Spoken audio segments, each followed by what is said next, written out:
Welcome back, Sussex Squad.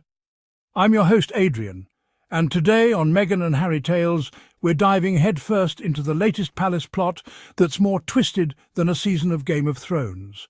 We'll uncover how Prince William's bitter revenge fantasy might strip two toddlers of their royal titles, and how Harry and Meghan Sussex have the ultimate plan B ready to flip the script. So grab your tea or something stronger, and let's get into the juicy details you won't hear on any polite afternoon broadcast. Things are getting spicy in Windsor, and not in the afternoon tea and cucumber sandwiches kind of way. So what on earth is Prince William up to these days?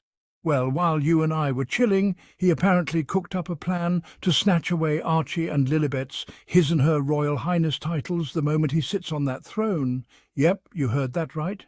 Strip two toddlers of their birthright, just because he can't control their parents, and frankly because he's still bitter about them daring to thrive without bending the knee. Let's unpack this game of revenge monopoly. Sources whisper that William's seething backstage because Harry and Meghan Sussex managed to break free, forge a life in America, and build a fortune on their own terms while he's stuck worrying about buttoning his jacket straight. So instead of streamlining the monarchy for any noble reason, he's allegedly fixated on punishing the kids. It's like, if you can't boss the adults around, go after the ones who still think Prince Charles is a great-grandpa. Now, I get it, if you had a brother and sister-in-law duo constantly making headlines, you might want to tweak the family manual. But let's call a spade a spade. This is personal. It's not about efficiency. It's about spite. Picture William pacing around a gold-trimmed study muttering, "If I can't make them kneel, I'll erase their titles." Meanwhile, Harry's off living his best life in Montecito, sipping tea or probably something stronger, knowing full well that titles never defined his mother's legacy. Speaking of legacy, this is where it gets beautifully savage. Word on the street is that Harry's already set Plan B in motion.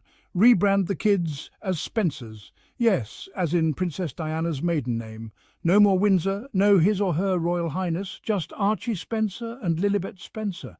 It's the ultimate mic drop, a middle finger painted in Spencer family tartan. It tells the institution, you don't own us, you don't get to define our worth. We answer to the people who matter, our family, our values, and our fans. And let's be real, Meghan Sussex never really used her Duchess moniker publicly anyway. She knows that whether tabloids call her Her Royal Highness or just Meghan Sussex, millions around the world already know her name and what she stands for. Titles didn't shield Diana from scandal, and they sure as hell aren't protecting William from his own reputation for sending people to the Tower of London over the smallest drama. But wait, there's more hypocrisy on sale here than at a royal auction. Look at who William and his crew have clutched their pearls for in the past. Andrew strolls around free as a bird, still an HRH, despite being the fall guy for the palace's biggest scandals. Yet when Meghan Sussex marries in, suddenly she's the villain. They chase her out, and now the vultures are circling her children for sport. They love to play victim. Oh, we're so persecuted. Our family is under siege. While their definition of family conveniently excludes anyone who dares step off script. Now let me address those of you who think the Sussexes' American adventure was a guaranteed victory. Newsflash, nobody had a crystal ball telling them they'd waltz into Hollywood and start raking in seven-figure deals like it was a charity bake sale. They weren't guaranteed that mansion in Montecito or a streaming deal with Netflix. They took a massive risk leaving behind all that Windsor cash and stepping into a media minefield. They knew the haters would come out swinging. They knew security would be a constant nightmare. And that royal isn't exactly a hot marketing label in celebrity town. They had to earn every penny, every concession, every standing ovation. And speaking of security, let's not forget that a lion's share of their expenses goes to keeping them safe from the same tabloids that relish tearing them down. It's not about glamorous chauffeurs and gilded carriages, it's bulletproof SUVs and bodyguards. They gambled, they invested, and they won. Meanwhile, William's still clinging to protocols and press releases like a toddler with a blankie. Let's zoom out for a second and look at William's whole brand. For decades he's been touted as the golden heir, the beautiful son, the future king who would restore the monarchy's glory. But behind the palace walls, You've got a guy stewing in resentment that his little brother and his American wife dared to thrive without bowing. He can't control Meghan Sussexes' every outfit. He can't spin Harry's every interview. So now he's gunning for toddlers. And all the while, the palace spin doctors are in meltdown mode, spinning tales of modernization and efficiency when it's really just retribution. Meanwhile, Harry's out there flipping the script. Think about it, he's not begging for crumbs. He's not tweeting for a title. He's not slipping back into the royal fold.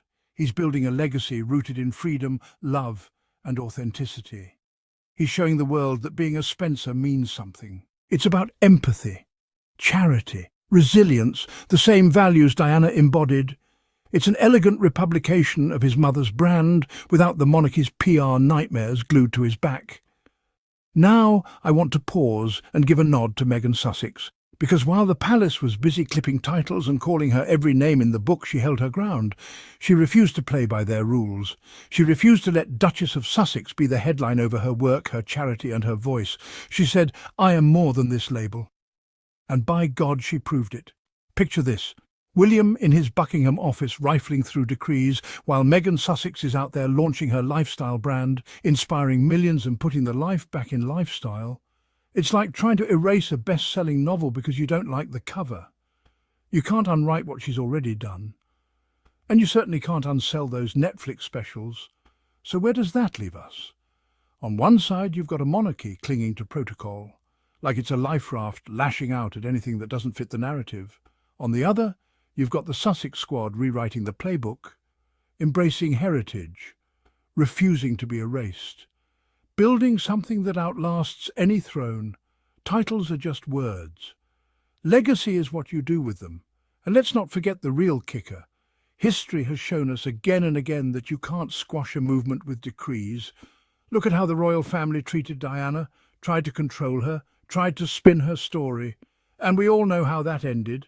It's déjà vu, but this time it's brother against brother. And if you think this ends with toddlers losing fancy initials, you're missing the bigger picture. This is the palace's last throw of the dice to control the narrative, and it's failing spectacularly. Sussex squad, here's where you come in. Do you think William will actually go through with stripping the titles, or will public outrage make them think twice? And how epic is Plan B Archie and Lilibet Spencer? Your move, Palace. Drop your thoughts in the comments below because we've got a front row seat to this family feud. Now let's unpack the Crown's latest plot twist, mental health advocacy. Because believe it or not, while William's busy drafting decrees to punish toddlers, Harry and Meghan Sussex have been out here normalising therapy like it's the new Wimbledon final. First, there was Harry's own seismic moment in Spare, where he didn't just dust off old grievances, he bared his soul. He admitted hitting rock bottom, opening up about panic attacks, grief and the toxic boys don't cry culture he grew up in. He didn't offer PR sound bites. He said, "I needed a therapist more than a tiara." And the world leaned in. That level of raw honesty from a senior royal was unheard of. So much so that in the weeks after the doc dropped, therapy hotlines reported spikes in calls. Harry effectively turned seeking help into the ultimate power move. Then there's Meghan Sussex quietly becoming the heavyweight champion in this ring. On Oprah's couch, she spoke about battling loneliness and anxiety, reminding us that vulnerability isn't a royal faux pas, it's a human one. At the Women's Empowerment Summit, she laid down a truth bomb. Self-care isn't selfish, it's essential. She's even been spotted lobbying for mental health initiatives behind the scenes. Legend has it she nudged production on that Oprah hosted Montecito summit to carve out a special session on parental mental health. Talk about using your duchessship for good. But here's the real revolution. A monarchy that once wouldn't blink at a stiff upper lip is now watching from the sidelines as its biggest rule breakers redefine what it means to be royal. With Harry and Meghan Sussex spotlighting therapy, meditation apps and honest conversations about struggle, they've created a ripple effect. Palace aides reportedly now have access to counselling services they never did before. Schools across the Commonwealth are adding mental health days to their calendars in solidarity. And let's not forget the next generation. Archie and Lilibet might be losing fancy initials, but thanks to their parents, They'll grow up knowing feelings aren't weaknesses, they're superpowers. A century from now, people will look back and realise the Sussexes were the ones who busted open the palace doors, pushed aside centuries of taboo, and said, hey, it's okay to talk about your feelings, even if you're wearing a crown. So while Buckingham Palace cranks out photo ops with perfectly posed smiles, Sussex HQ is rolling out real talk. Sometimes you've got to unpack the baggage with professional help. And that message, it's echoing around the world, inspiring millions to book that first therapy session and wave goodbye to shame. All hail the new royal convention, vulnerability is viral. Before we wrap up, remember to slam that subscribe button like it's a palace door being kicked open by reform. Ring that bell so you never miss a moment when we unpack the latest royal shenanigans. If you're loving our deep dives, consider showing some love via super thanks. The more support you send, the bigger impact we can make defending Harry, Meghan, Sussex, Archie and Lilibet against the palace plotters. Until next time, keep your wits sharp, your tea hot, and remember, you don't need a crown to rule your own destiny. This is Adrian signing off for Meghan and Harry Tales, where we shine a light on the truth, one royal rumour at a time.